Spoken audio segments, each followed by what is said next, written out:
Doctor, ¿usted me dice cuándo comenzar? Ya puede comenzar, doctor. Ya voy, pero déjame compartir pantalla.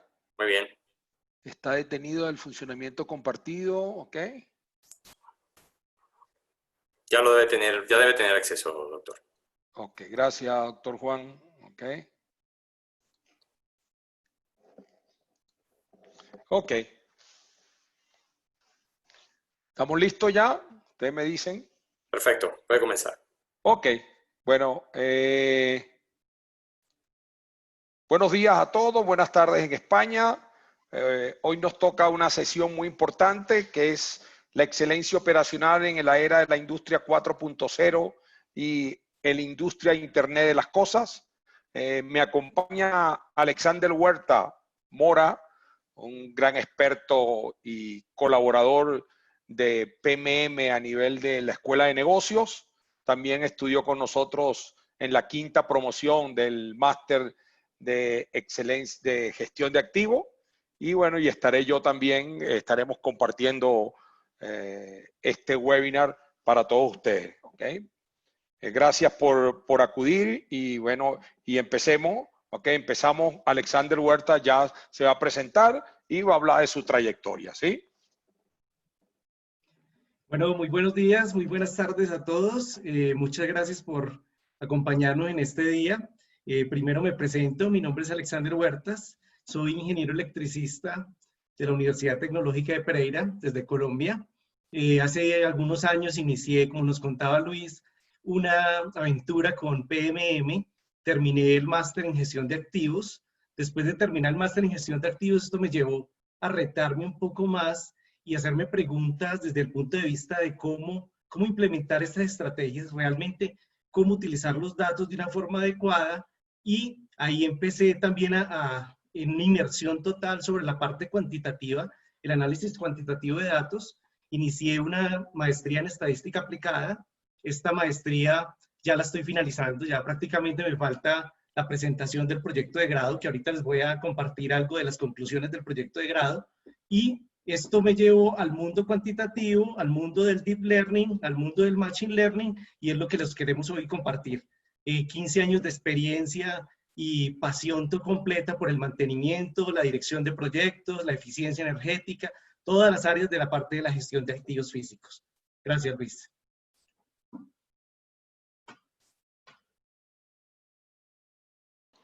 Gracias, Alex. Ok, vamos a seguir. Ok, seguimos con la...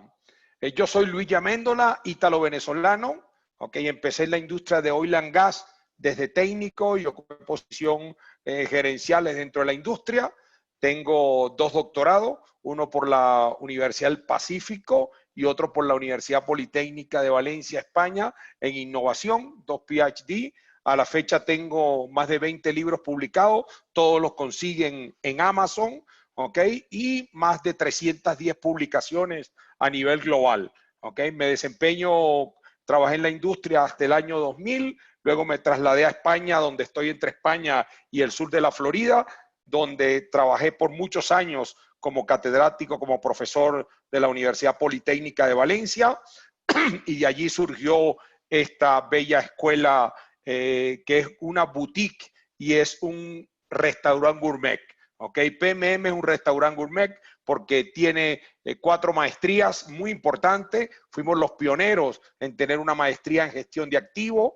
Okay, tiene 11 ediciones. Pioneros en tener una maestría de innovación y excelencia operacional, una maestría en facility service y una maestría en desarrollo de proyectos de negocio. También contamos con un posgrado en gestión del mantenimiento. Somos una especie de restaurante gourmet, ¿ok? Con estrella Michelin, ¿ok? Ahí estudiar con nosotros es conseguir ese gran conocimiento. Nos desempeñamos en más de 25 países, ¿ok? Somos muy especializados en lo que hacemos y estamos a su disposición desde el punto de vista de la consultoría, desde el punto de vista de la investigación y desarrollo y desde el punto de vista de la academia.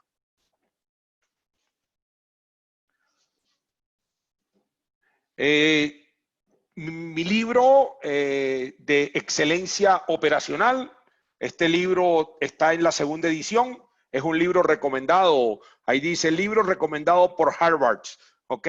Son los cuatro libros recomendados por Harvard que se debe leer un CEO, un gerente medio y un ingeniero y técnico de gestión de operaciones y de mantenimiento y de confiabilidad y de gestión del negocio. Ahí tienen mi libro. En mi libro participan la doctora Tibaire, que tiene una gran experiencia, más de 20 años de experiencia en el sector. Participa también con un capítulo el ingeniero Nelson Cuello, que también es profesor de nuestra escuela y es el director de una de las grandes empresas chilenas de excelencia operacional, que es acreditado por el Instituto Japonés, y participa Francisco Martínez, que es el director de mantenimiento y operaciones de Ford Motor Company España. Ahí cuentan su historia. Esta presentación se va a basar más que todo en el capítulo 12 del libro, que es la transformación digital para la excelencia operacional. El libro lo pueden conseguir por Amazon y ya está en inglés. Ya está en inglés por ebook y también en papel. Ya está en inglés. Dentro de un mes lo pueden adquirir por Amazon, ¿ok? Que ya lo tenemos en el mercado americano y en el mercado europeo en el idioma inglés.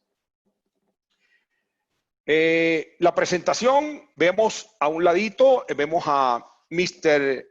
CEO y Mr. Paco, ¿ok? Mr. CEO, el director general, y Mr. Paco. Y tenemos a Mr. Tech, ¿ok? Que es el de tecnología de la información. Tenemos a Mr. Tech, ¿ok?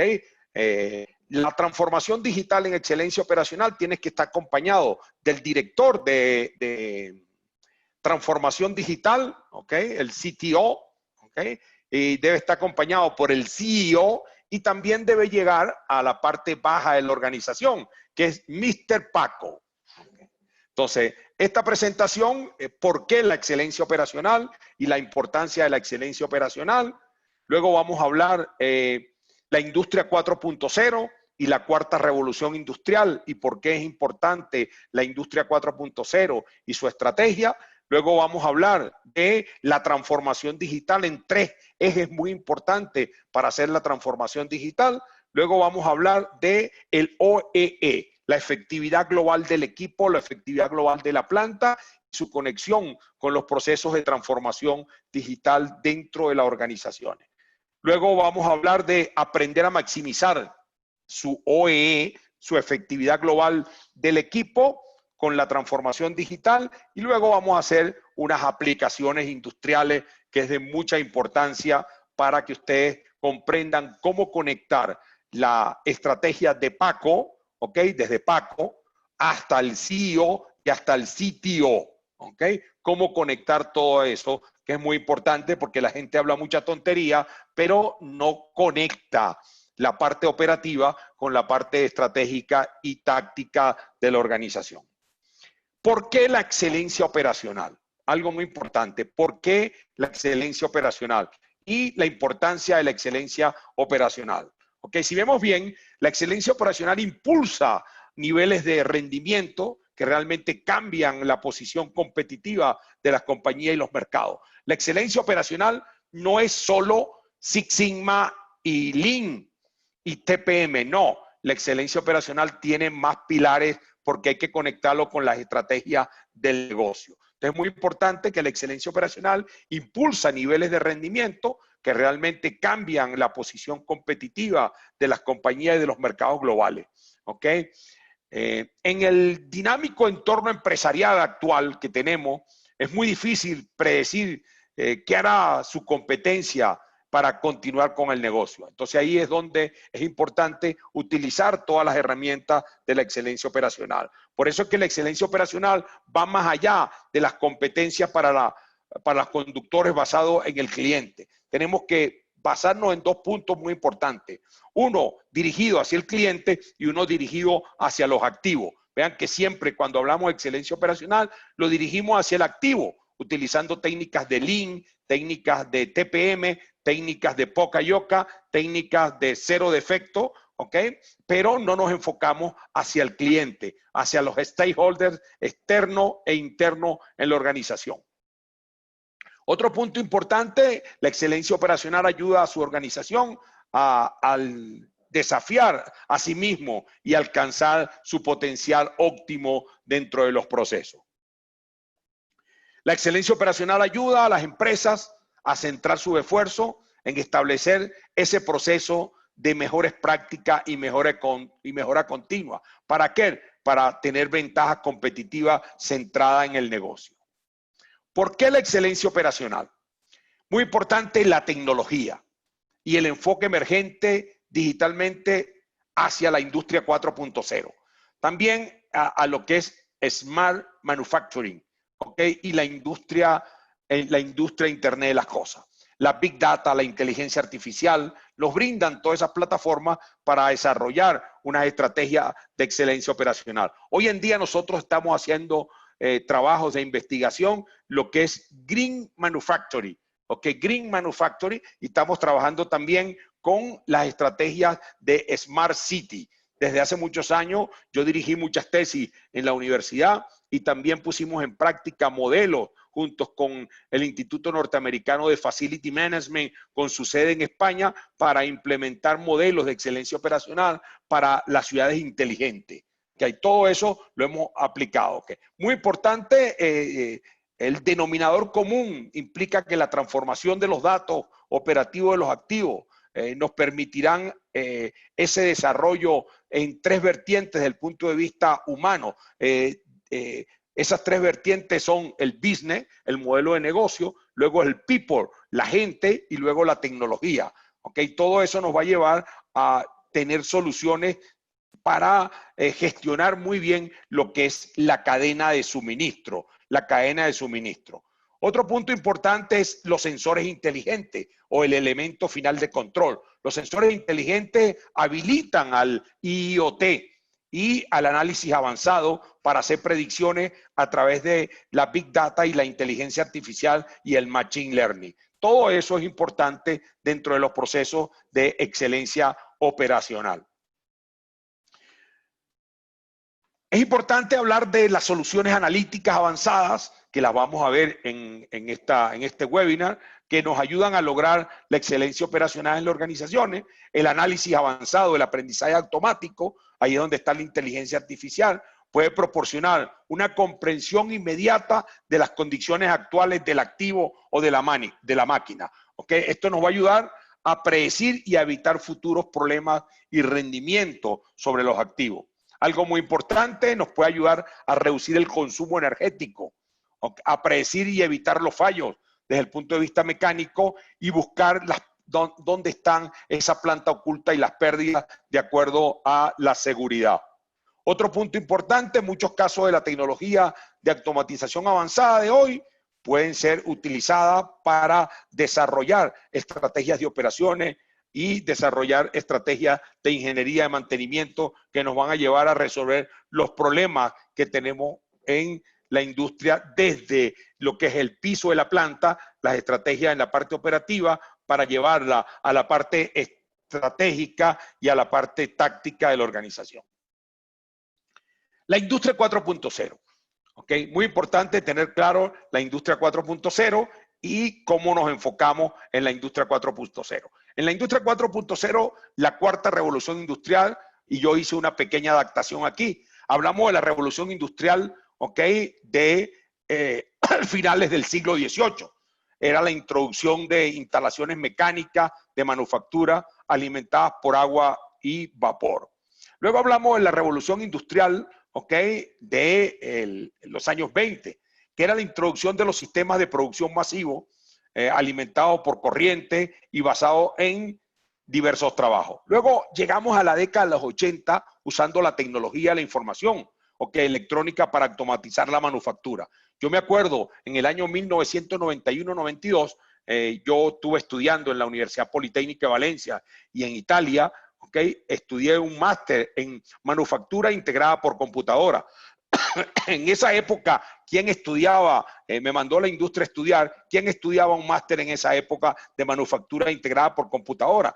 Casi nadie. ¿Okay? Y vean que hoy en día el SIM, la manufactura integrada por computadora, tiene todos los elementos de inteligencia artificial, todos los elementos de Big Data, todos los elementos de IoT y todos los elementos que forman el Machine Learning para ir a esa revolución industrial.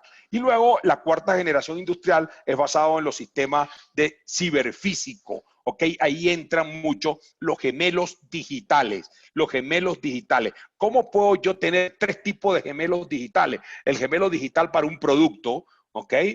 Cuando yo tengo un producto, por ejemplo, estoy fabricando una bomba, una turbina, un compresor, yo simulo el producto antes de ser fabricado, ¿ok? Los gemelos digitales para producción. Puedo tener una fábrica de coche o una refinería o una industria eléctrica, una subestación eléctrica o una línea de producción de alimentos. Yo simulo la línea de producción de alimentos, ¿ok? En los gemelos digitales antes de fabricarla. Y luego tengo los gemelos digitales para rendimiento. Esos gemelos digitales para rendimiento se utilizan para captura de los datos. ¿Cómo capturo yo los datos y los simulo antes de instalar un sistema de control distribuido, un sistema SCADA, un autómata programable para desarrollar y conectarlo con todo lo que es el cloud computer y el IoT? Ahí está basado los sistemas ciberfísicos de la cuarta revolución industrial. Lo cual hablamos de la década de 1780, máquinas de vapor, ¿ok? Telar, tratamiento del acero. En 1890, la electricidad, la química, las máquinas de combustible, la línea de producción. En 1970, la nanotecnología con la biotecnología y los nuevos materiales, y el Internet de los objetos y servicios y la ciberseguridad, proyectado hasta 2030, ¿ok? Hasta 2030. Si vemos muy bien, hay unos puntos que tenemos que tener en cuenta a la hora de implementar un proceso de transformación digital en la excelencia operacional. Partimos de todo lo que es las estrategias de Big Data, muy importante, Big Data, ¿ok? Tener las estrategias de Big Data para visualizar todas lo que es las estrategias del negocio. Entonces partimos de la Big Data, ¿ok? La realidad aumentada, la robótica, la ciberseguridad, la industria Internet de las cosas, las simulaciones, los sistemas de integración y el cloud computer. Ahí es donde nos vamos a basar todo lo que es la estrategia de la industria 4.0. Muy importante, un conjunto de tecnologías en la industria 4.0. ¿Qué tecnologías necesitamos? ¿Ok? Vean que es muy importante tener la automatización industrial, la robótica inteligente, la seguridad cibernética, las bases de datos industriales, la ingeniería del conocimiento y la tecnología semánticas, ¿ok? Las interfaces con los objetos a través de la nube y a través del IoT, la gestión del ciclo de vida del producto y de los activos y la visualización computacional. Todo eso tenemos que tenerlo en cuenta a la hora de un proceso de transformación digital utilizando la industria 4.0.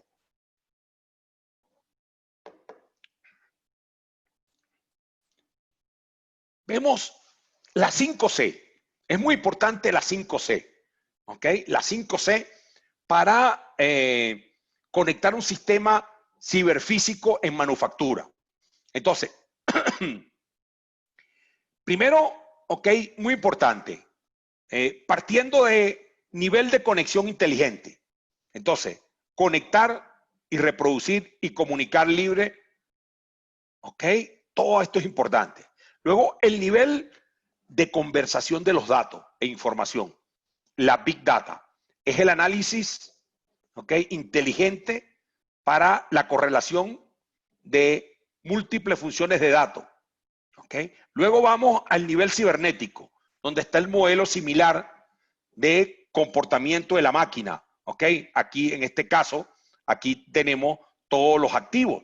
Luego está el nivel cognitivo, que es la simulación y los sistemas integrados y la visualización remota para el humano, con diagnósticos colaborativos y la toma de decisiones. Y luego está el nivel 5, ¿okay?, que es el nivel de configuración, que la autoconfiguración para la resistencia, autoajuste y autooptimización por alternativa. ¿Ok? Eso es lo que algunos maestros míos y otros estudiosos hemos llamado la 5C, que es el sistema ciberfísico en la manufactura. Muy importante el modelo de 5 niveles para regular las actividades. Entonces es muy importante tener los 5 niveles y partimos de la base fundamental donde tenemos todo lo que es el nivel 1, la planeación de las acciones, la planeación de los objetos, la planeación de la división y el desarrollo de la planeación. Vea que lo importante, los objetos de acción, de transferir al nivel inferior, ¿ok? Y comentarios y solicitudes al siguiente nivel inferior. O sea, eso es lo que estamos haciendo aquí, es conectando lo que es los 5 niveles de la 5C con toda la estrategia del negocio para conseguir las acciones que se requieren desde el punto de vista de la transformación digital en la excelencia operacional.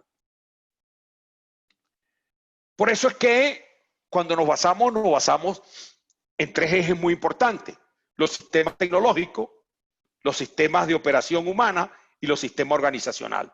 Ahí tenemos que trabajar para trabajar lo que nosotros llamamos, y otros autores y otros consultores y expertos, lo que llaman el chain management, ¿ok? Trabajando los sistemas de la operación humana, los sistemas tecnológicos y los sistemas de la organización, para ir a un sistema de producción sociotécnico que nos va a llevar a controlar todo lo que es el proceso de excelencia operacional.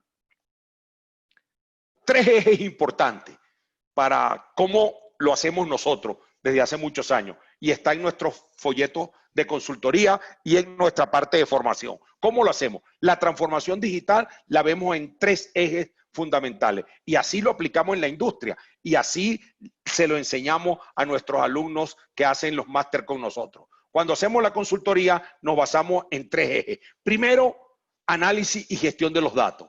Ahí es donde está la Big Data y la inteligencia artificial y el Machine Learning. Luego partimos de acá y buscamos atención al cliente.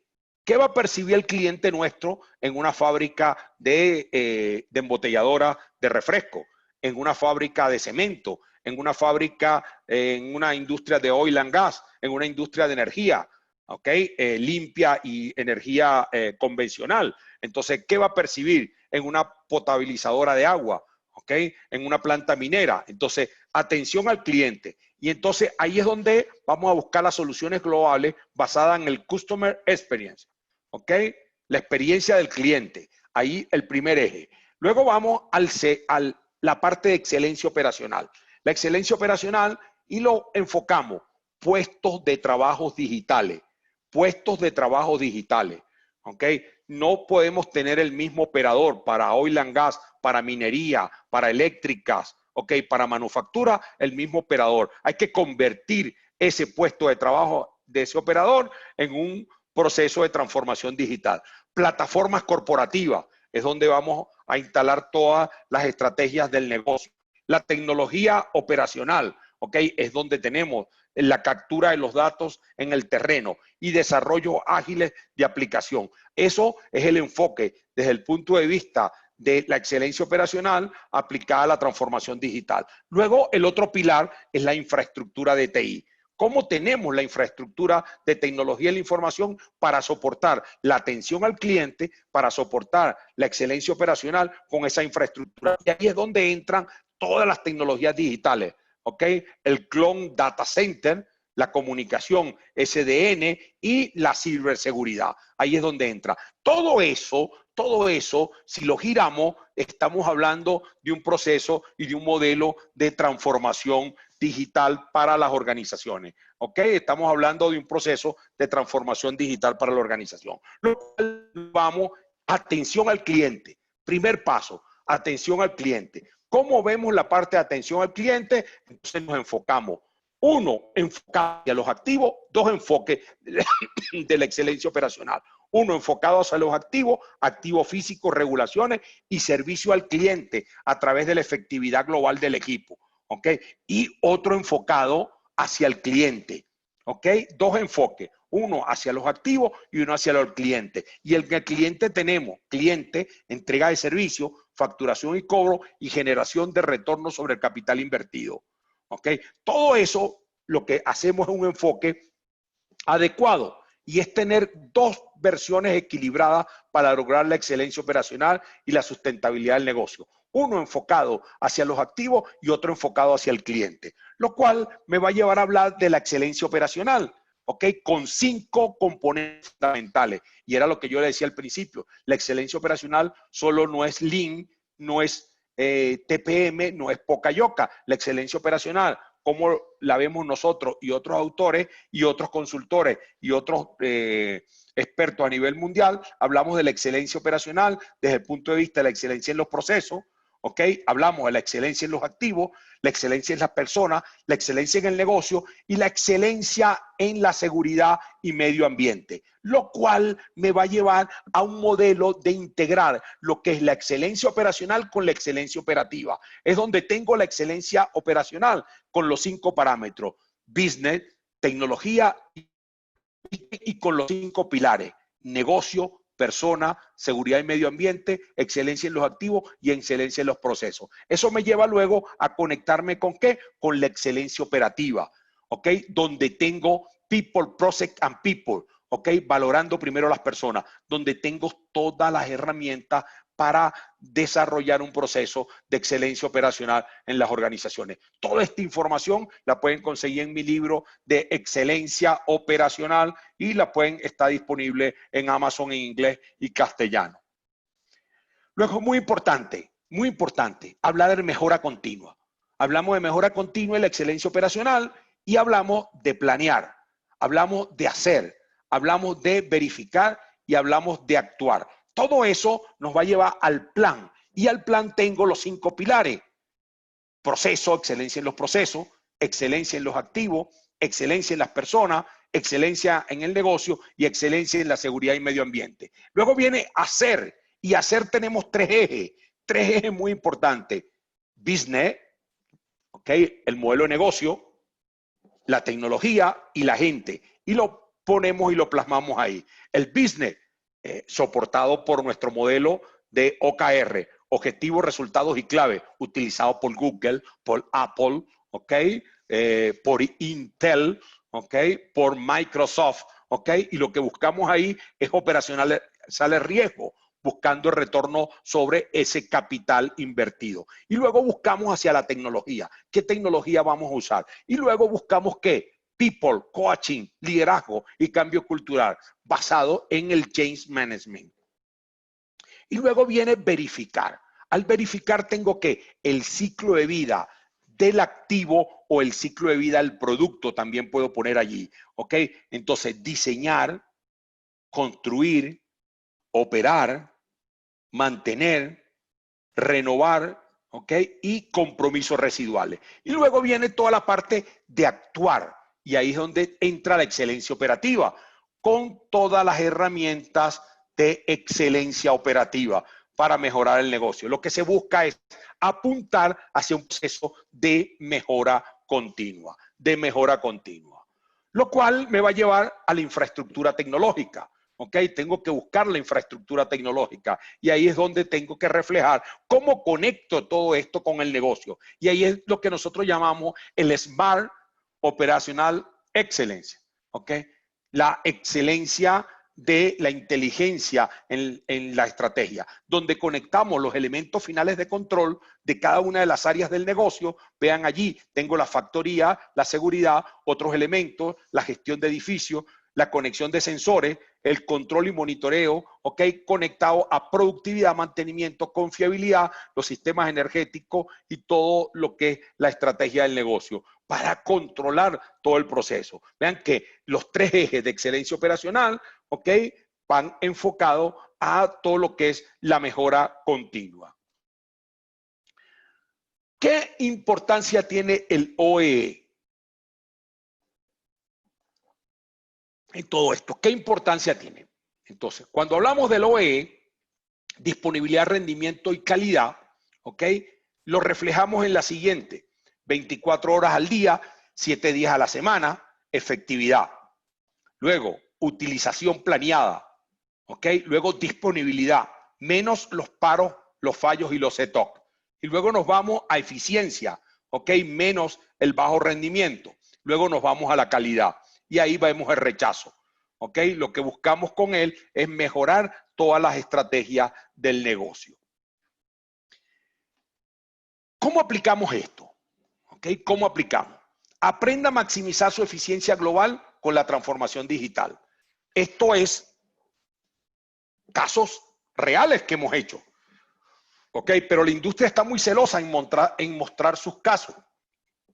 Yo les muestro unos casos sin nombre. Entonces, imagínense que estamos operando una planta y partimos y tenemos el sistema de control distribuido, los sistemas SCADA y los sensores.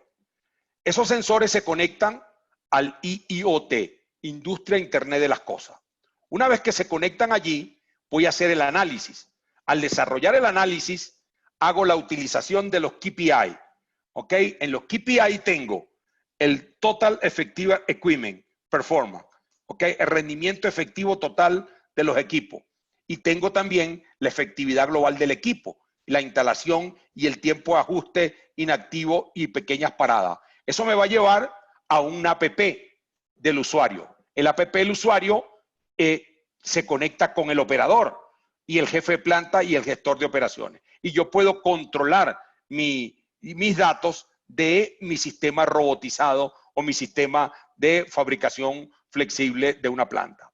Luego vamos a otro punto, el sensor. El sensor hace el chequeo, ¿ok? Y dice calibración, parámetros de estado de máquina, parámetros de medio ambiente. Luego me voy arriba y digo el sistema de monitoreo de la calidad, ¿ok? Hago la monitorización de la calidad y voy. Identifica algún parámetro que está cerca de los límites, ¿ok? De los límites de actuar. Entonces dice, identifica la fuente de problema y envía una alerta y recomendación. ¿Para qué? Para que el técnico de línea o el supervisor de línea corrija el fallo, ¿ok? Corrige el fallo. Otra aplicación es, desde el punto de vista, utilizando todo lo que es la información sobre digitalización, ¿ok? Centrado en el RFID, ¿ok? El sensor llega y la frecuencia cardíaca, la temperatura cutánea, la respuesta cutánea, ¿ok? Y lo llevo a la nube, ¿ok? Cojo esos datos del sensor, ¿ok? Y la parte meteorológica y los tengo. Y de ahí voy a la localización a través del IIoT. Luego me voy, hago el análisis, del análisis veo que hay un comportamiento inusual y como hay un comportamiento inusual, el gerente, técnico e ingeniero son los doctores para diagnosticar el fallo. ¿Ok? Para diagnosticar el fallo. Vean que es muy importante tener en cuenta. Luego, vamos a una grúa. Tengo una grúa, ¿ok?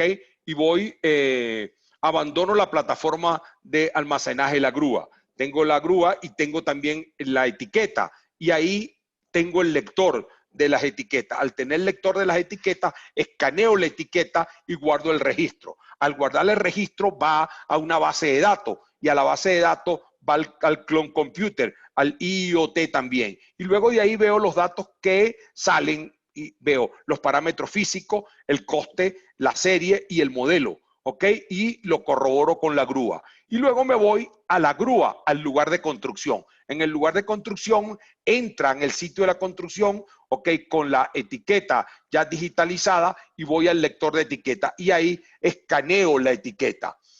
¿Ok? Vean que estoy conectando todo eso a través del IoT y a través de las bases de datos para ver cómo está toda la estrategia de mi grúa. Y luego actualización de los registros. ¿Vea? Y controlo todos mis datos. Y luego regreso a la nube. Regreso a la nube.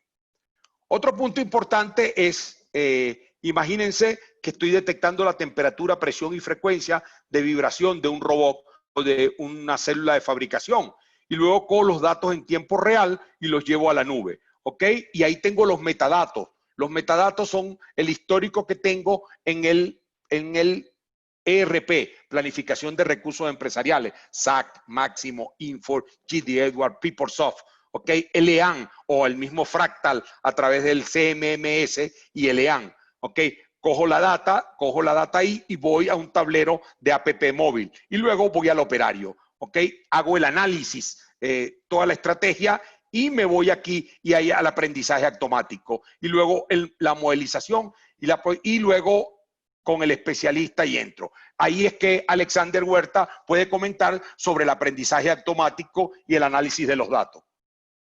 Ok, bueno, primero que todo, rompamos paradigmas. Cuando hablemos de aprendizaje automático o inteligencia artificial, no tenemos que pensar en unos robots avanzados que están caminando por toda la planta y van a dejar a todo el equipo de operaciones, de ingeniería, de mantenimiento, sin trabajo básicamente.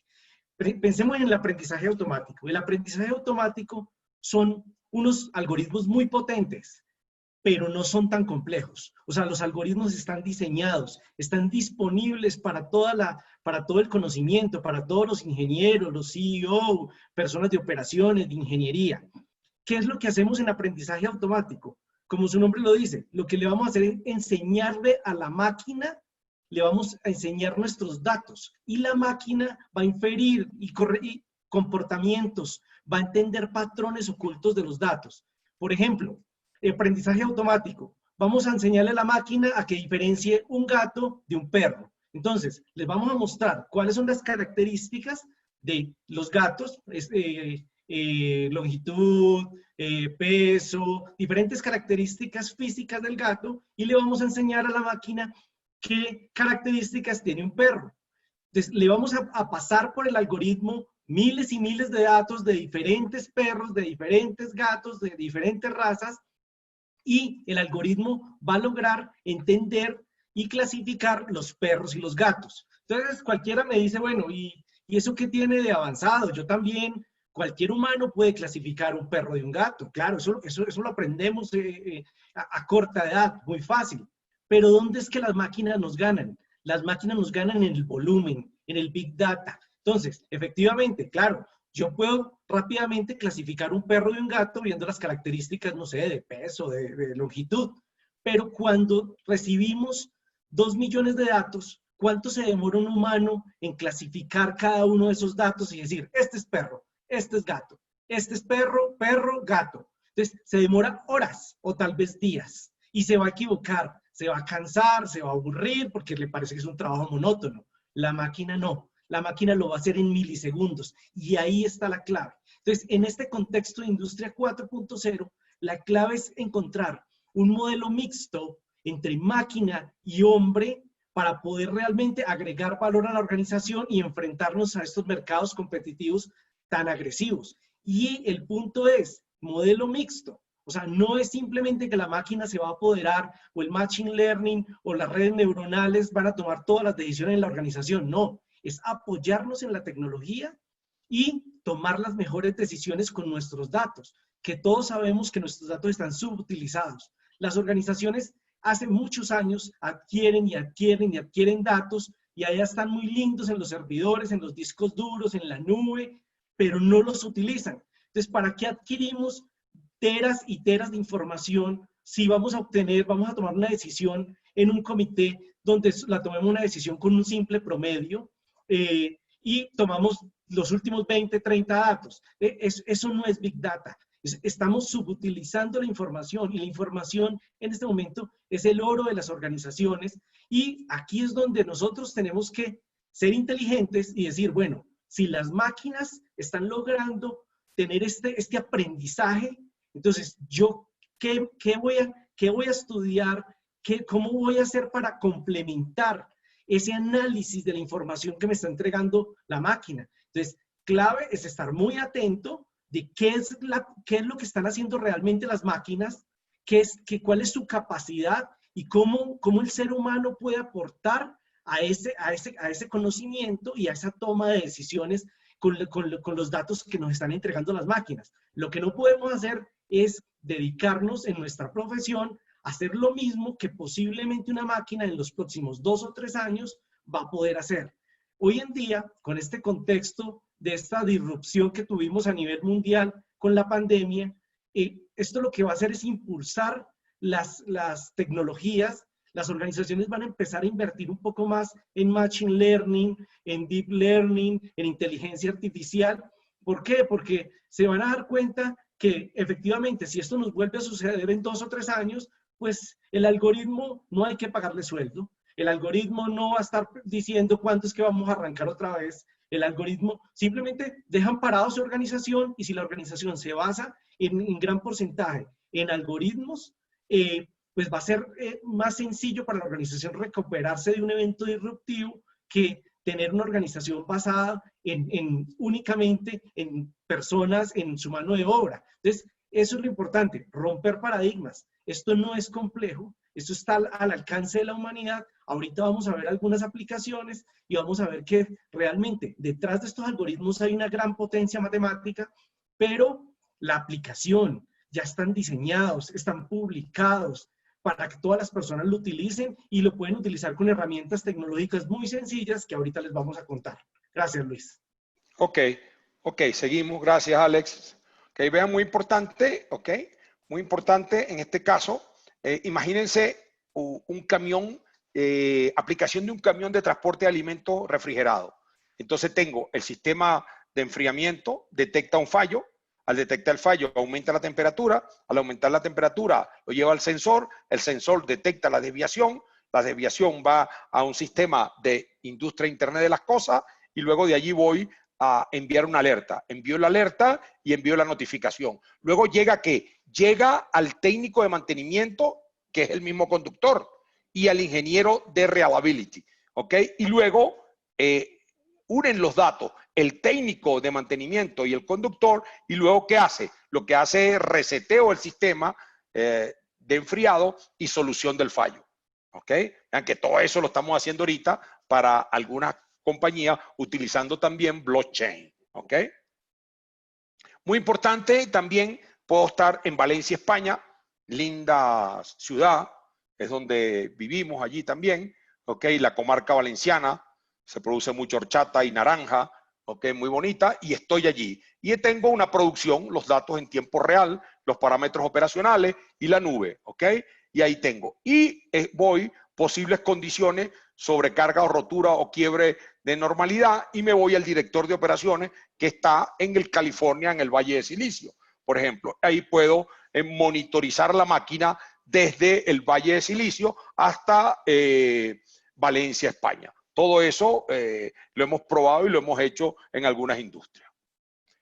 Los pasos muy importantes, los pasos para implementar la transformación digital de los datos en la confiabilidad y mantenimiento. Es muy importante tener el evento específico y las bases de datos, tener el maintenance, y utilizamos la ISO 14224 y la transformación digital. El primer paso para la implementación es una buena solución de análisis de negocio. Recopilar toda la información distribuida en múltiples sistemas dentro de la planta, ver qué sistema tengo y hacer una auditoría de transformación digital. Claramente necesitaría un marco de conexión, ¿ok? Preconstruido, ¿ok? Para ver todo mi sistema. O sea, tengo que apoyarme en lo que tengo ahorita en el planificación de recursos empresariales, en el EAN, el CMM y los sistemas de gestión informatizado del laboratorio. ¿Ok? Todo eso tengo que buscarlo. Otro punto es, los datos deberían recopilarse en un repositorio, en un modelo de datos, y buscar hacia dónde voy a conducir esto. Otro punto importante para implementación, ahora varios motores de análisis permiten que la información se presente en varios usuarios a nivel de campo y planta, y pueda conectarlo a nivel estratégico y táctico. Y además aprovechar la computación en la nube para toda esta estrategia. Y luego nos permitirá buscar todos esos KPI. ¿Ok? Y luego, en resumen, una solución de análisis empresarial debe atender y alinear todas las diferentes roles a nivel de operación, supervisión, gerentes en línea y funciones, para buscar todo lo que es esos factores que me van a ayudar a mejorar todo el proceso de la excelencia operacional. Y es aquí la importancia, reposición de datos de ingeniería, donde tengo las especificaciones e instalaciones y el capital avanzado y la confiabilidad y la selección de equipo, ahí tengo las grandes bases de datos y la información de la planta, donde tengo los datos de ingeniería, los datos de proceso, tengo definición de la taxonomía de equipo y los sistemas corporativos que son el ERP, el EAN y el CMMS.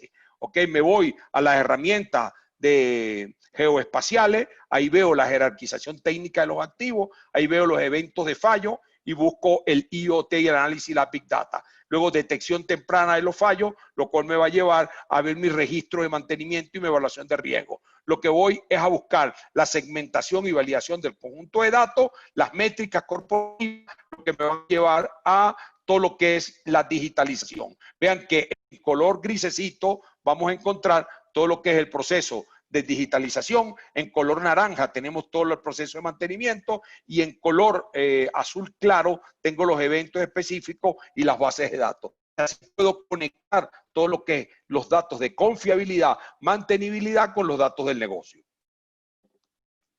Ok, excelencia operacional en la era de transformación digital. Ahí entra Alexander Huerta. Ok.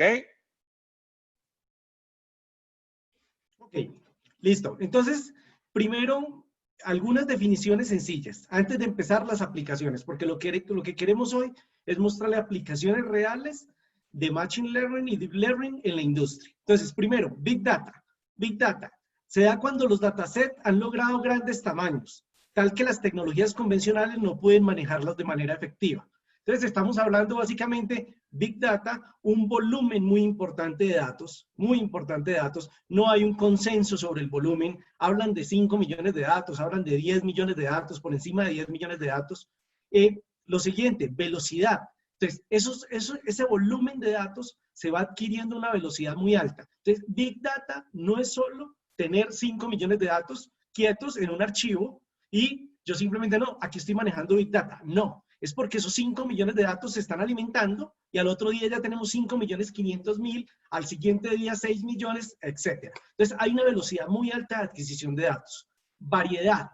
¿Variedad por qué? Porque tenemos diferentes variables en los datos. Entonces si vamos a adquirir unos datos, por ejemplo, de un motor, entonces no solo vamos a tener, por ejemplo, la corriente o el voltaje, sino que vamos a tener nivel de vibraciones, vamos a tener temperatura, vamos a tener diferentes variables en unos datos estructurados. Pero también Big Data trabaja con datos no estructurados.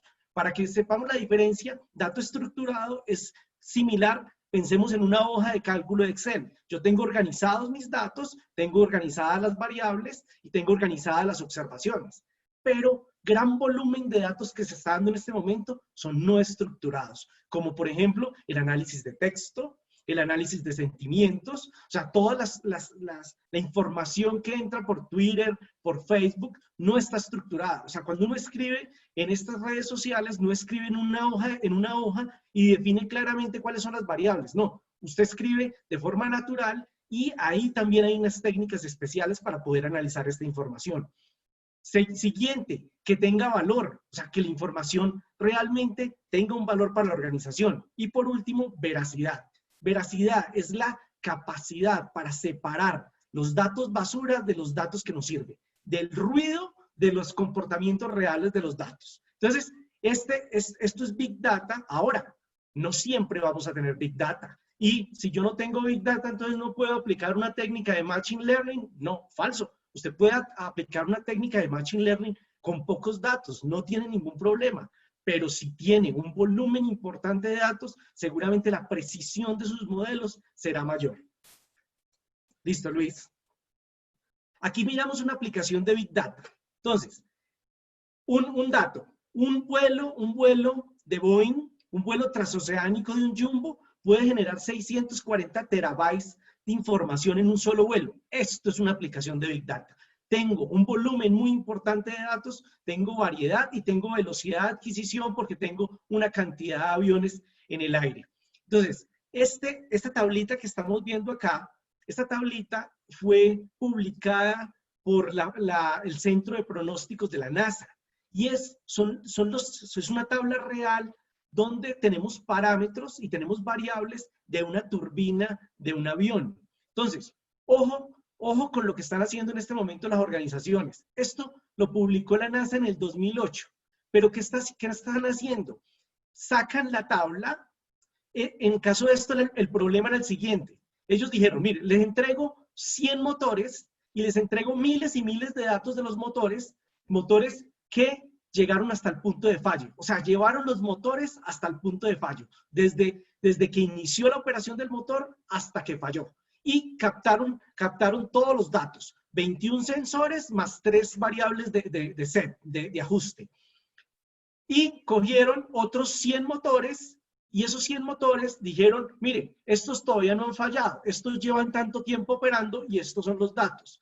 Entonces, señores, se publica esta base y díganme ustedes cuál es el mejor modelo para poder detectar una falla antes de que se presente, y más en este caso, que especialmente estamos hablando de temas de la era espacial, donde efectivamente yo no tengo que tener una disponibilidad y una confiabilidad muy alta del activo. Pero lo importante es la forma como se están dando en este momento este tipo de retos. Actualmente, las organizaciones están publicando sus bases de datos y dicen, este es mi problema y, señores, el que resuelva este problema con la mejor precisión, le voy a dar 100.000 euros. Y esto es muy importante porque puede ser, eso es un modelo a seguir de la organización. Entonces ya no tienen que tener una cantidad de expertos que resuelvan todo a nivel interno, sino que una organización puede decir, ¿para qué contrato una cantidad de expertos si yo puedo publicar mi problema, entrego mis datos y miles de personas en el mundo, miles de equipos especializados, compiten entre ellos y le medimos la precisión, le medimos con algún indicador de desempeño y a esa persona le pagamos para que nos entregue el modelo entrenado y listo para que nosotros apliquemos.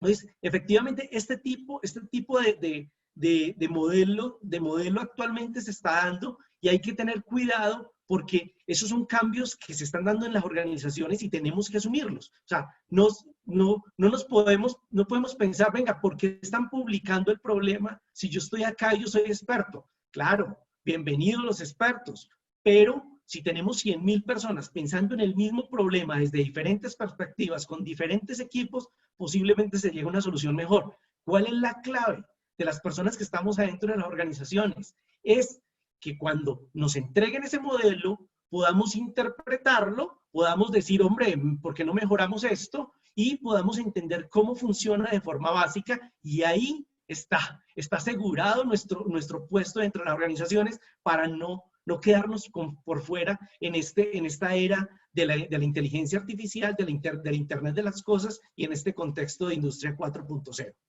Entonces, inteligencia artificial.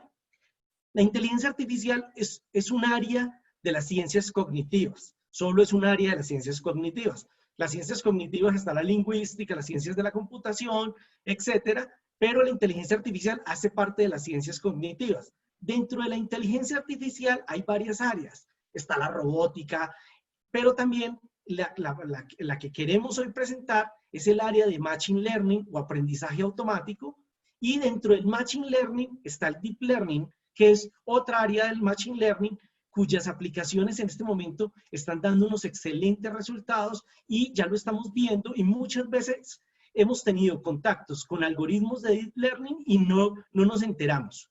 Por ejemplo, en este momento uno ve en algún momento aplicaciones de toma de temperatura para el ingreso de las personas y si tiene tapaboca o no tiene tapaboca. Señores, eso es un algoritmo entrenado básicamente en reconocer una imagen cuando la imagen tiene tapaboca o no tiene tapaboca. Entonces, volvemos a la misma pregunta. ¿Y qué tiene de raro? La persona de seguridad puede detectar si tiene tapaboca o no tiene tapaboca. Claro, si entran 3 personas por hora, eso no tiene ningún problema, usted no necesita ningún algoritmo.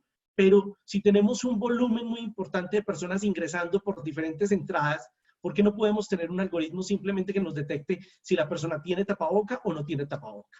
Entonces, este tema de la inteligencia artificial nace en 1950. Esto no es nuevo. O sea, lo primero que tenemos que tener en cuenta es que esto no es nuevo. En 1950 se genera el primer paper por Alan Turing, genera el primer paper sobre la primera prueba de detectar cuándo es una inteligencia artificial y cuándo es un humano. Después de esto empiezan una cantidad de científicos a investigar y alrededor de 1960 ya tenemos las primeras redes neuronales. En 1980 y en 1990, las primeras aplicaciones con redes neuronales. La aplicación que yo ahorita les contaba sobre reconocimiento de secuencias es un paper de 1997. Y uno dice, bueno, ¿y qué pasó? ¿Y por qué? ¿Por qué si llevamos 70 años con estos algoritmos? Porque realmente los algoritmos estaban ya diseñados en su forma básica. ¿Por qué no los habíamos aplicado? Por la capacidad de computación. A partir del 2010, tenemos la oportunidad de que los computadores personales, hablando de computadores personales, tienen la capacidad para correr estos algoritmos. Entonces, por eso se vuelve popular y podemos aplicarlos desde nuestra oficina, desde nuestra casa, sin tener que tener acceso. Uno dice, no, es que yo quiero correr un modelo. Señores de IT, ¿me dan acceso a los servidores? No, usted no tiene acceso a los servidores. No lo necesitan. No lo necesitan. Un algoritmo de Machine Learning fácilmente lo pueden correr ustedes con un equipo i5 de 4 GB de memoria RAM, sin ningún, o sea, un equipo estándar se puede correr un algoritmo básico de Machine Learning. Entonces, por eso, a partir del 2010, esto entra tan fuerte que la capacidad de computación nos permite desarrollar estas aplicaciones. ¿Luis? Entonces, Machine Learning. Dos corrientes, el Machine Learning clásico y el aprendizaje profundo. Cuando hablamos de aprendizaje profundo, hablamos de redes neuronales. ¿Por qué profundo? Por el número de capas de neuronas que yo le imprimo al algoritmo como tal. Y el Machine Learning clásico son otros algoritmos también muy potentes, porque no siempre todos los problemas se resuelven con redes neuronales o con Deep Learning. Hay problemas que se resuelven con algoritmos muy sencillos que prácticamente usted los puede ejecutar en 2 o 3 líneas de código muy sencillas, con un computador muy básico y con una alta precisión. O sea, depende también del volumen de datos y de nuestra aplicación. Dentro del Machine Learning tenemos dos categorías especiales, que es el aprendizaje supervisado y el aprendizaje no supervisado. El supervisado, como su nombre lo indica, es que yo lo que hago es enseñarle a la máquina y lo que yo les contaba, le enseño mis datos, por medio del algoritmo la máquina aprende, entiende cómo se comportan nuestros datos y después yo ya le puedo pedir otra información a la máquina. Pero inicialmente yo le entregué datos. Y el aprendizaje no supervisado es que yo le entrego los datos a la máquina y la máquina hace lo que quiere con ellos. O sea, yo no le genero ideas a priori a la máquina para que pueda realmente no tomar las decisiones, entregarme los datos para una mejor toma de decisión. Aquí tenemos una imagen que es la transferencia de estilo. Esto es una aplicación de Machine Learning y de Deep Learning, y donde usted combina 2 estilos. Entonces uno dice, bueno, ¿y eso qué? Y eso aplica. Eso aplica para muchas áreas gráficas, de publicidad, y va a aplicar en diferentes casos. Pero lo que estamos viendo son aplicaciones reales de una máquina que transfiere estilos entre 2 imágenes y la combina como ellos quieran. Y la verdad, le queda hasta bonita la imagen. Pero lo importante es que la máquina lo está haciendo sola. O sea, yo simplemente le estoy diciendo, mire estas 2 imágenes y haga lo que quiera con ellas. Y la máquina lo hace. Ahí es donde está la potencia en este momento del aprendizaje automático. Una aplicación de Machine Learning. Entonces, ahorita mirábamos, yo les mostraba la base de datos de la NASA, un pedazo de la base de datos, porque esos son miles de datos. Y esta es una aplicación real sobre esa base de datos. Entonces, ¿qué hacemos? Cogemos, yo les contaba que teníamos 100 motores, cada motor con miles de datos, y los 100 motores llegaron hasta el punto de falla. ¿Qué quiere decir? Que lo que cogemos los datos es que al final del periodo de falla definimos 30 días, 20 días, 50 días, lo que queramos, y etiquetamos cada dato como una falla potencial. Entonces, si yo tengo 1000 datos, desde el dato 0, donde arrancó la máquina, hasta el dato 1000, donde me falló la máquina, ¿qué hago? Los últimos 30, los últimos 50, los últimos 60 datos, los etiqueto y les digo, mire, etiqueta, les voy a poner al frente un 0. 0 quiere decir la máquina está bien, no hay ningún problema, no va a fallar en los próximos 30 días. Y al final del tiempo les coloco un 1 y les digo, 1, para mí 1 es falla, una falla potencial. O puedo colocarle otras etiquetas, puedo colocarle 60 días antes, puedo colocarle un 1 y 30 días antes un 2. Entonces falla 1, falla potencial, falla 2, falla crítica, que estamos con una alta probabilidad de falla del activo. Entonces cogimos esos 100 motores, los etiquetamos sus datos y lo pasamos por un algoritmo. Esto es un algoritmo de Machine Learning. ¿Y qué hace el algoritmo? El algoritmo, como les digo, clasifica. Entonces, de los 100 motores, tenemos 100 motores para entrenar el algoritmo. Entonces, le dijimos al algoritmo, vea señor, usted va a aprender cómo se comporta este motor y cuáles datos corresponden a falla y cuáles datos corresponden a falla potencial.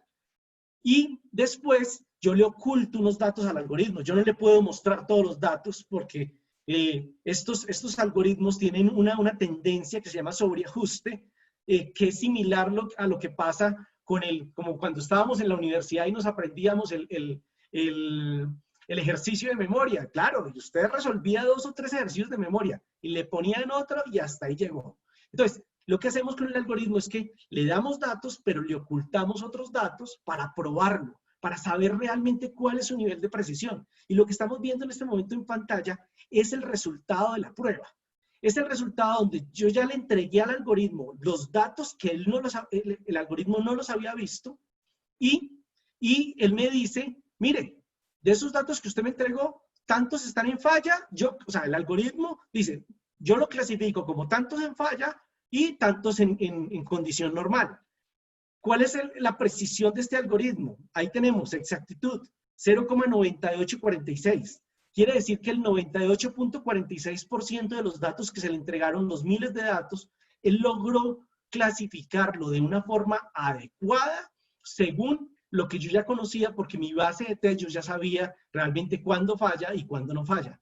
Eso es una precisión, es una exactitud muy alta. Y estamos hablando de miles de datos y este algoritmo normalmente corre en 2 o 3 segundos, no se demora más. Entonces, ahí es donde está la potencia del aprendizaje automático. La velocidad con que la máquina clasifica y el volumen de que se equivoca. Si esta tarea se la hubiéramos colocado a un humano, posiblemente él empiece y dice, bueno, primero se enreda, porque yo ya le tengo 21 sensores, entonces él dice, bueno, ¿cuál sensor miro? Pero bueno, digamos que él capte y diga, vea, las mayores variaciones se dan en el sensor 5 y en el sensor 7. Y empieza a mirar el sensor 5 y el sensor 7. Pero se va a cansar, lo va a hacer muy despacio y llega un momento en que el error que induce el humano es muy alto. La máquina, en este caso, ahí vemos una matriz de confusión. ¿Qué quiere decir? Que 12.650 datos los clasificó, que eran funcionales, quiere decir que no hay falla potencial en el motor, los clasificó de forma adecuada. 245 datos que eran falla, los clasificó de forma adecuada. O sea, él dijo, estas son falla y realmente son falla. ¿En qué se equivocó? Porque el algoritmo, como les digo, tiene una precisión y se equivoca. Él me dijo que 87 datos eran, el equipo estaba funcional, tranquilo que no le va a fallar, pero realmente es una falla potencial. O sea, eso es un falso negativo. Y 114 datos, el algoritmo me dijo, le va a fallar, pero realmente la máquina no iba a fallar. Entonces, es un volumen, claro, hay un volumen de error, pero es un volumen de error pequeño frente al volumen completo de datos que le estamos tratando, que le estamos entregando al algoritmo. Entonces, esto es una clara aplicación de detección de fallas con algoritmos de Machine Learning, donde, como les digo, la velocidad de procesamiento es muy alta, el algoritmo es muy sencillo, está disponible, se puede aplicar en unas cuantas líneas, no necesita un software especializado. Ahorita vamos a hablar un poquito sobre qué herramienta necesitamos para empezar a implementar esto, porque lo interesante y realmente lo que yo quiero es entregarles a ustedes por lo menos las herramientas básicas para poder enfrentarse a este tipo de problemas. Una aplicación de aprendizaje no supervisado. Ya les contaba, aprendizaje supervisado, le entrego los datos, le enseño a la máquina, y aprendizaje no supervisado, yo no le enseño las etiquetas de los datos. Esto es una aplicación real de distribución de tareas de activos, que para mí, cada vez que yo voy a distribuir, si tengo en este momento 4 gerentes y les voy a distribuir las ubicaciones físicas, los activos, pues eso es una decisión hasta harta, está muy sesgada. ¿Por qué? Porque si uno toma la decisión y le dice, yo le entrego a usted estos equipos o le entrego a usted estos edificios, usted se encarga de esto, es distribuirle el trabajo como tal. Aquí vemos una aplicación donde el algoritmo, yo le entrego los datos de mis activos físicos, datos de número de solicitudes de servicio, números de trabajo, área, datos físicos, ingresos, datos financieros, porque eso es otra cosa. Yo no tengo que combinar solo variables técnicas, sino que puedo combinar variables financieras, variables técnicas y variables también del contexto en que se encuentra el activo o la máquina. Y el algoritmo me lo segmenta y me dice cuáles se parecen a cuáles, y ahí sí le estoy diciendo, mire, distribuya así sus funciones. Por lo tanto, no queda sesgado, queda con una carga similar de trabajo cada una de las personas que participan en este proceso, y yo les digo, venga, listo, eso fue lo que dice el algoritmo y lo hacemos, y nos ha ido muy bien. Realmente nos ha ido muy bien en este tipo de distribución de funciones. Listo. Luis. Esta es otra aplicación de redes neuronales donde hay una aplicación de reconocimiento de imágenes, pero más que reconocimiento de imágenes, tenemos el reconocimiento de una secuencia.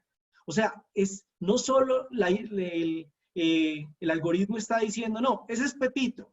No, el algoritmo está diciendo, ese es Pepito y Pepito está haciendo esto. Pero esto es una aplicación real, donde le estamos mostrando una fotografía al algoritmo, se la entregamos y el algoritmo puede describir qué es lo que está pasando en la fotografía. Pero también, como les decía, también hay un nivel de error y se equivoca. Si vemos la primera imagen superior izquierda, el algoritmo está describiendo que es una persona que está montando motocicleta en un sitio de off-road. Listo, perfecto. Lo clasificó bien. Pero si miramos la parte inferior derecha, miramos que el algoritmo dijo que eso era un bus amarillo que estaba parqueado y realmente es un carro de fumigación. Esos son los errores que cometen los algoritmos, pero el volumen de errores es mucho menor al volumen de aciertos. Sigamos. ¿Cómo funcionan estas redes neuronales que identifican imágenes? Entonces, aquí me preguntan, bueno, ¿y para qué me pone un pajarito si aquí ninguno estudia una ciencia de biología, ni clasificamos aves? Porque esto aplica para cualquier ciencia. Pensemos en una termografía. Entonces, ojo que este tipo de cosas nos van a pasar, en el cual yo ya no voy a necesitar personas que sean expertos en equipos, en entender o poder diagnosticar la imagen termográfica, porque eso me lo va a hacer una máquina. La máquina va a entender y va a decir, mire, aquí hay una potencial falla, estas son las posibles acciones que hay que tener porque la hemos entrenado. ¿Dónde está el tema? En las personas que pueden y van a lograr interpretar este tipo de información que entregan las máquinas. Entonces, la red neuronal, cuando identifica imágenes, lo que hace es tomar una parte de la imagen, la pasa por la red neuronal, que la red neuronal lo que hace es empezar a analizar esa información y da una probabilidad. Entonces, al final de esta red neuronal dice, mire, esto para mí es un gato. Pero como yo ya sé que no es un gato, porque es una prueba que le estoy haciendo, entonces él vuelve a pasar la información por la red neuronal y se ajusta y vuelve y dice, no, esto es un perro. Vuelve y la pasa hasta que la probabilidad de que la imagen que estamos probando sea la que la red neuronal detecte. Ahí en ese momento para de entrenar y dice, listo, ya aprendí cómo es un ave, porque ya la vi punto a punto y básicamente una imagen es una matriz,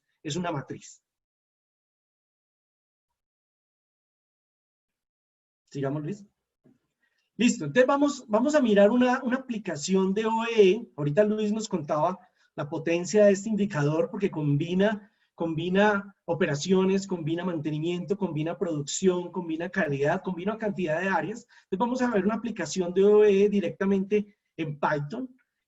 ¿Por qué Python? Lo que yo les estoy mostrando ahí, básicamente Python es el lenguaje de programación que en este momento es más utilizado para Machine Learning y para Deep Learning y para aplicaciones de análisis de datos. Entonces, Eso también es importante, estar atento cuál es el lenguaje de programación que está en este momento con mayor número de aplicaciones, porque como les digo, toda esta información está publicada y está disponible.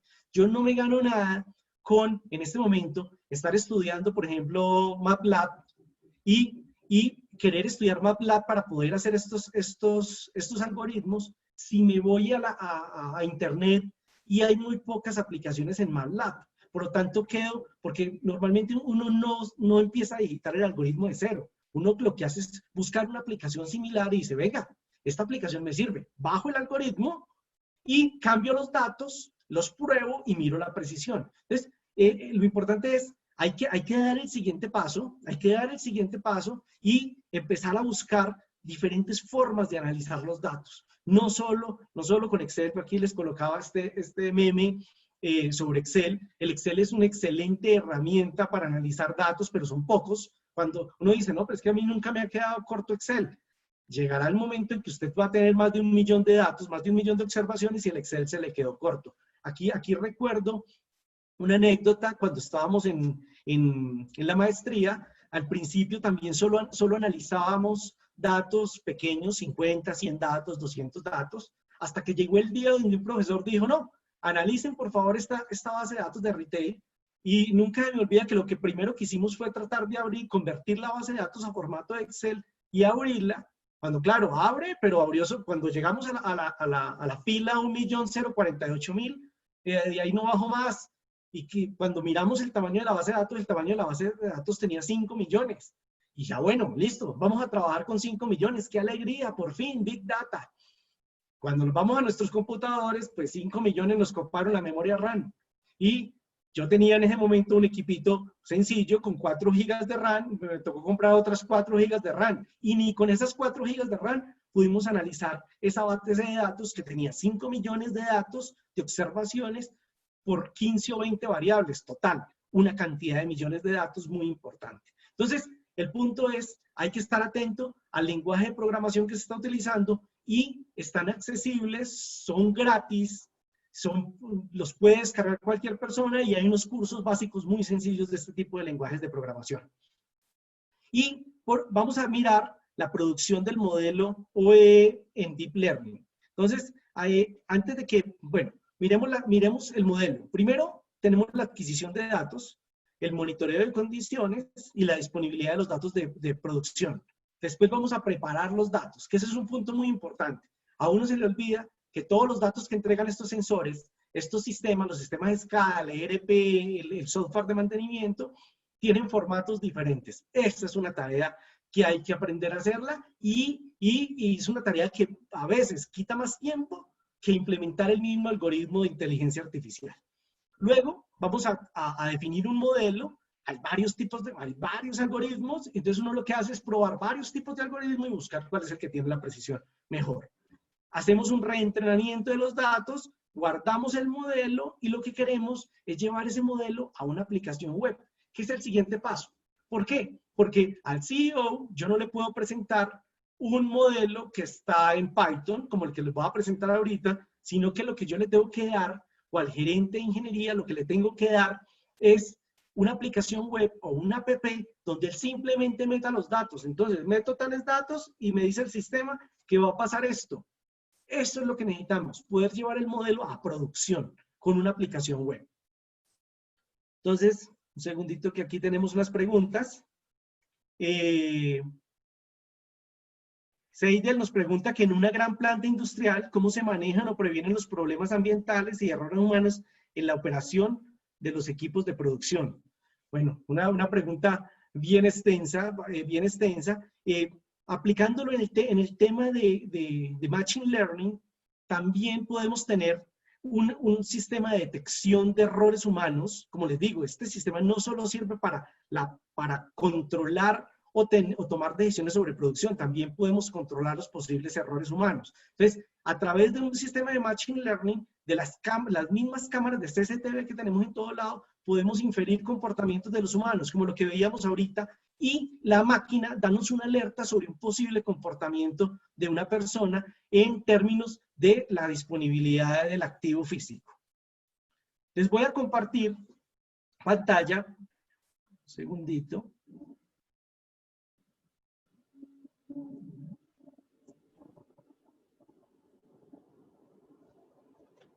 Listo.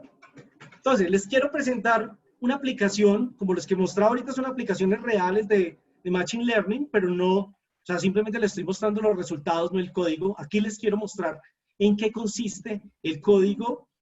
No vamos a profundizar realmente en el código, lo que les quiero es presentar que es sencillo, rápido, que se adquieren, este tipo de códigos se adquieren fácilmente en la web, que no necesita una capacidad de cómputo muy alta, sino una capacidad básica. Cualquier computador de escritorio no necesita tener acceso a un servidor, dependiendo también del volumen de datos que maneje. Entonces, aquí vemos una simulación de la eficacia global del equipo y modelado como redes neuronales. Entonces, lo primero que hacemos acá es un código donde vamos a definir cuáles son las variables del indicador OEE, y vamos a decirle cómo calcular el OEE. Aquí no estamos aplicando Machine Learning. Esto es simplemente divisiones y multiplicaciones, como está básicamente la fórmula del OEE.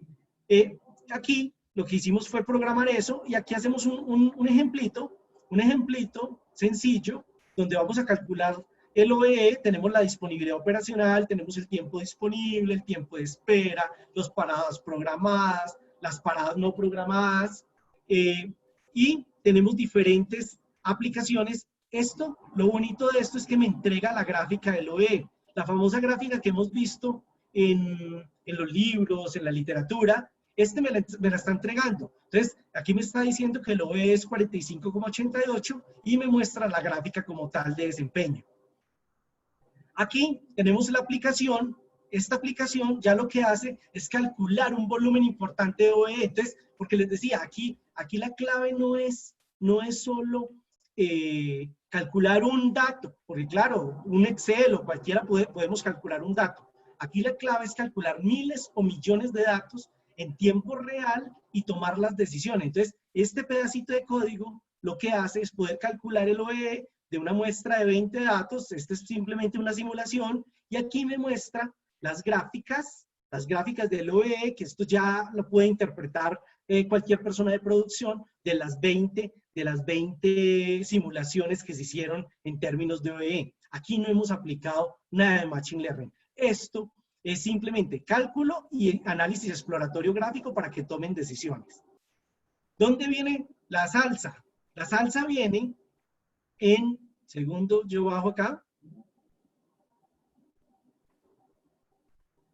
La salsa viene en cuando tenemos una cantidad de indicadores y lo que queremos es saber qué va a pasar en el futuro. Y aquí es donde entra una red neuronal, una aplicación de Deep Learning, donde yo tengo la red neuronal y lo que hago es que le estoy mostrando qué pasó con mi OEE en los últimos meses, en los últimos días o en mis últimos años, y él va a entender los patrones que están ocultos en esa información, que no es fácil para un humano entenderlos, ni de forma gráfica, entender los patrones ocultos, y hace la predicción del siguiente dato. Entonces aquí lo que estamos haciendo es entrenando la red neuronal y diciéndole, venga, ¿qué pasa en el siguiente dato? Entonces entreno la red neuronal, y la red neuronal, aquí se entrenó, y la red neuronal me está entregando que el siguiente OE es 57,32. Entonces, esto ya es un pronóstico con una red neuronal. Claro, uno podría decir, no, pues hagamos una cosa, ¿para qué necesito una red neuronal para un pronóstico? Yo saco un promedio. Sí, pero te vas a perder información cuando sacas un promedio, porque en un promedio no puedes encontrar factores externos y factores de temporalidad que pueden estar en los datos. Y volvemos a lo mismo, analizar 12 datos es muy sencillo. Cuando tienes millones de datos, esa información está implícita, y ahí es donde necesitamos las redes neuronales para poderlas entender un poco más. Aquí tengo otra aplicación, una red neuronal convolucional. La misma red neuronal que detecta imágenes se puede aplicar también a datos, porque ella extrae características de los datos y logra darle un pronóstico a los equipos. Y aquí tenemos por último una red neuronal donde básicamente lo que hace es una predicción no de un dato en el futuro, sino de un volumen de datos. Creo que tiene cerca de 8 datos en el futuro, dependiendo del comportamiento de la serie como tal. Entonces, que tocaba, que es que yo no sé programar, que toca hacer este algoritmo desde cero. No, esto todo es adquirido desde la web. Desde la aplicación de OBE ya hay un paper donde básicamente y entregan el código. Te dicen, mira el código. ¿Dónde está la red neuronal? Mira el código. Simplemente es ajustarlo a nuestros datos, entender cómo funciona un poco un software de Python en la parte básica y vamos a tener una potencia de nuestro análisis de datos que está por encima de cualquier promedio, por encima de cualquier análisis estadístico básico. Ok, oye, gracias, Alex. Vamos a volver a las diapos, ok. Y disculpa que se nos fue un poco el tiempo porque este tema es muy interesante, ok. Y partimos desde acá, ok. Voy a poner mi cámara, ok. Bueno, muchísimas gracias. ¿Alguna pregunta? Sí, Luis, aquí tenemos una pregunta. Alguien nos comenta que estoy tratando de implementar tecnología con sensores electrónicos, RFID Technology. Hay mucha resistencia a nivel de mid-level management para implementar tecnología. El nivel bajo de la organización, tengo todo el apoyo. ¿Qué puede comentar sobre estas resistencias a innovar en las organizaciones? Gracias. Ok, una de las respuestas que yo tengo a eso es que si no hay un consenso a nivel directivo, mira, yo voy a hablar un poco crudo. Si la industria latinoamericana no se automatiza, va a desaparecer. Y si los dinosaurios no salen de la industria, están muertos. Yo estoy trabajando ahorita desde México para una gran compañía de gaseosa. Es la primera en el mundo. Pero los proyectos, todos estos, están dirigidos por la junta directiva.